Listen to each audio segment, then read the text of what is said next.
ஒருத்தன் காப்பி கப்பை கீழே போட்டு உடைச்சிட்டான். இவன் உட்கார்ந்திருக்க சோஃபாயில ஒரு லிவரை பிடிச்சி லைட்டா அட்ஜஸ்ட் பண்றான்.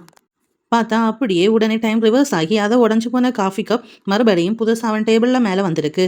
அப்படியே அவன் புது காப்பி கப்பை பார்த்ததும் உடனே இவனுக்கு ஒண்ணுமே புரியல. இது எப்படிடா மறுபடியும் புதுசா வந்துருச்சு அப்படின்னு சொல்லிட்டு உடனே அவன் வீட்டுல இருக்கிற வாட்சை பார்த்துட்டு மறுபடியும் அந்த சோஃபால இருக்கிற லிவரை லைட்டா அட்ஜஸ்ட் பண்றான். பார்த்தா உண்மையிலே அந்த டைம் ரிவர்ஸ் ஓட ஆரம்பிக்கிறேன். அதை தெரிஞ்சுக்கிட்ட உடனே தலைவர் அவ்வளவுதான். உடனே ஒரு பீர் பாட்டில எடுத்து ஃபுல்லா குடிச்சு காலி பண்ணிட்டு மறுபடியும் அந்த லிவரை அட்ஜஸ்ட் பண்ணி அந்த பீர் பாட்டில புதுசா வர வச்சு அன்லிமிட்டடா ஃபுல்லா குடிக்க ஆரம்பிக்கிறான். அப்படி அவன் குடிக்கும் போது அவனுக்கு ஒரு பக்காவான ஐடியா வருது. இந்த சோஃபா வச்சு இன்னும் பெரிய பெரிய வேலையெல்லாம் பண்ணலாம் அப்படின்னு சொல்லிட்டு உடனே அவன் ஒரு லேப்டாப்பை எடுத்து உங்க ஊர்ல நடக்கிற டாக் ரேஸ் பார்க்க ஆரம்பிக்கிறான். பார்த்த அந்த ரேஸ்ல 2ஆம் நம்பர் நாய் தான் ஜெயிக்குது.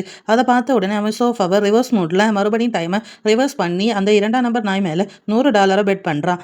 அதுக்கப்புறம் கொஞ்ச நேரத்தில் பார்த்தா அந்த ரேஸே 2ஆம் நாய் தான் ஜெயிக்குது. இவன் கட்டின $100 இப்போ இவனுக்கு திரும்ப 2 மடங்கா கிடைக்குது.